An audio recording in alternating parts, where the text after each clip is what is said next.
This video covers our TB testing week, and if you're not familiar with TB testing, it's for us a 12 monthly requirement to test for bovine tuberculosis, and it means that we have 2 days where we get the cattle in and the vet comes. And it involves testing the skin, measuring the skin, injecting the cows with something designed to test for a reaction. And then on the reading day, they measure the skin and feel for lumps and bumps.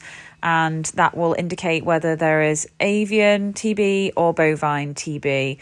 So it's an important week for farmers when they have their cattle tested, because any that have TB will have to leave the farm. So it's a bit of a worry. I think everyone always feels nervous and you just want to get through the test and all clear so that you can breathe a sigh of relief for another 12 months. So here, this just shows how we handled the cows, getting them in on the first day.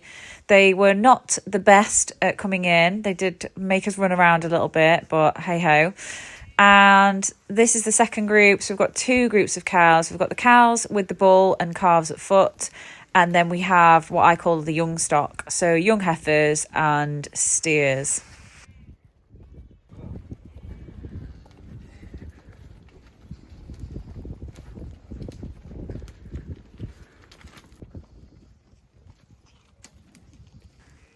And it was the slowest walk ever down the lane for this group, because I think that they were just really enjoying the cow parsley, which is in full bloom at the moment. But they were very well behaved, so can't complain. And we've had quite a lot of rain.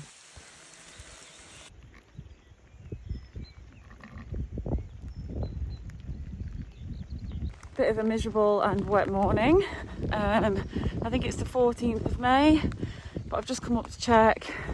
It's 6 a.m. I've actually been awake for a while, but I came out late because it's pouring with rain. And the last of the lambs that we were expecting has been born. So from the 2nd of April till the 14th of May, it has been a long stretch.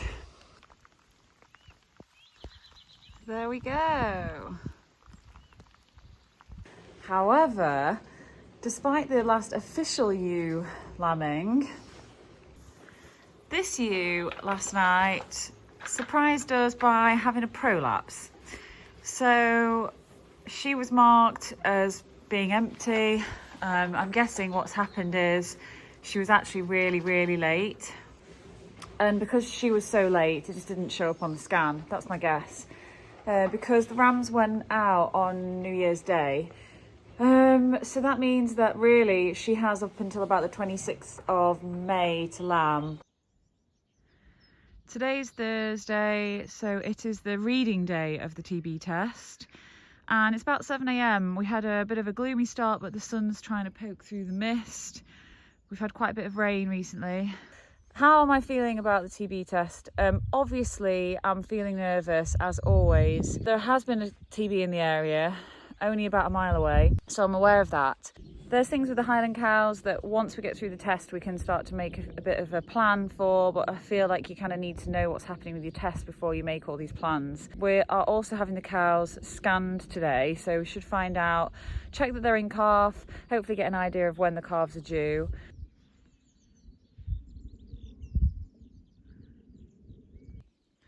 I thought I would just take a second to show you how the fields are looking. So we're getting all these buttercups. The trees are pretty much in full leaf up there.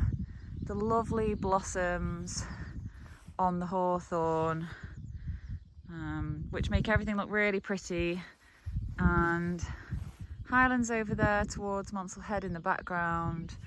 And just looking over towards the sheep fields. I'm going round now checking, so I'm going to go down this field here, and I've got a bottle to deliver.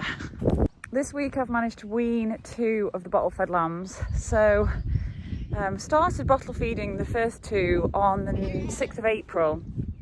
So it's been going on for quite a while. They've had enough time, so I've been getting those weaned this week. And I've still got 5 more that I'm bottle feeding. So I've done a lot of bottle feeding this time. It's taken up a lot of my time and a lot of effort, and I'm not sure how I feel about it. Here they are, the boys that are weaned. So we've got the creep feeder in this field, so I've just started them on the creep, and they're going fine.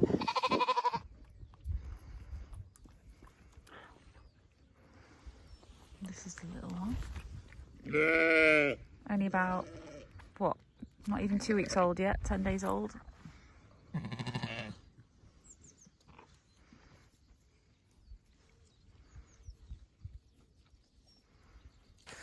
So Nick and I are just getting the first group of cows in. We're going the other way around today. So we started with the bull and cows last time, and then we did the young stock after, but we're going to start today with the young stock.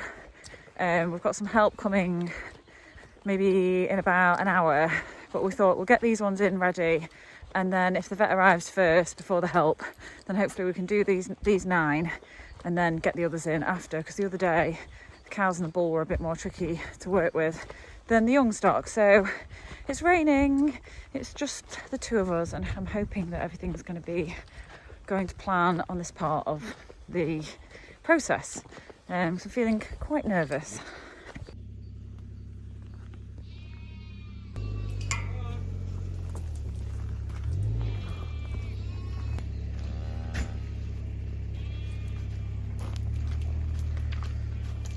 Working with the cattle, sometimes it feels a bit more scary than working with the sheep, because they're that bit bigger, they do have horns, and they can be unpredictable. So particularly the last couple of years, we've really tried to spend more time with them, try and brush them and scratch them around feeding time and watering time, so that they are more calm and easier to handle, and we do feel like it has really paid off.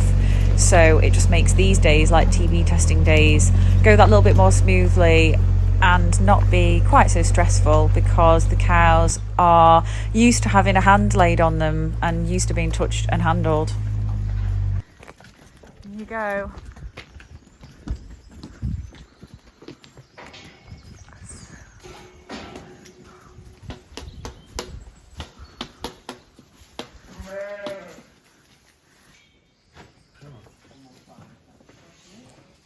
The cows go through the race one by one, and the vet on this day, he has to touch the area that was injected, feel for lumps, and then measure the skin, and depending on what the reaction shows will be indicative of whether there is avian TB or bovine tuberculosis.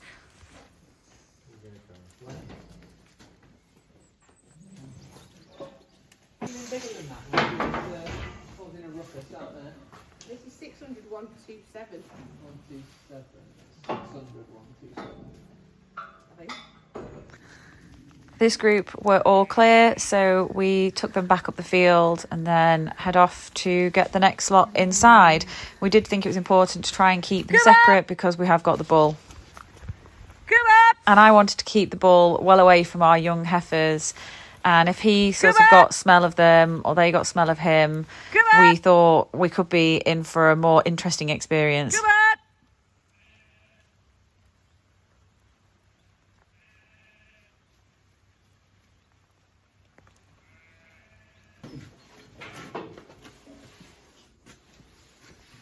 And the vet is also looking at the cows that have been with the bull to see if they're in calf and how far along. Three, I'll say it on here, 3 to 4 months for Francis and 4 to 5 for the other 2. So 6 months in calf for Spiky and Esney not in calf. We've just got the bull left to go. Yep. He's all right, is he? He's fine. That's...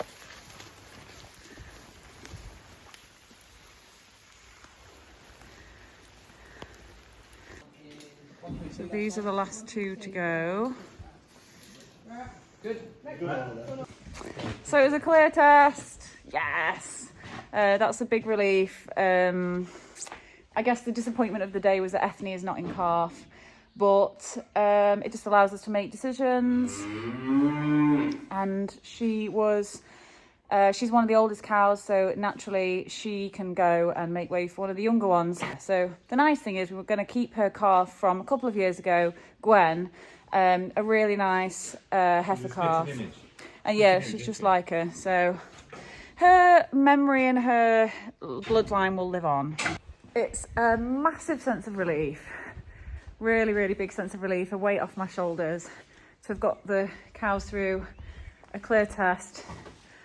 So I'm just gonna feed these cows now. So the 5 calves are just gonna stay in for a day or two just to wean them. And then we'll have a think about which cows we might like to sell and what to do next.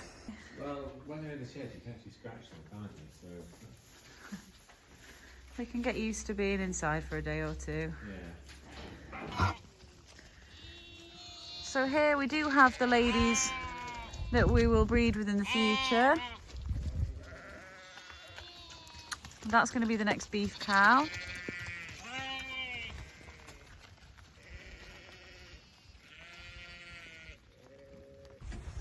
Well, it's still raining. It's been a really, really wet day, wet week really.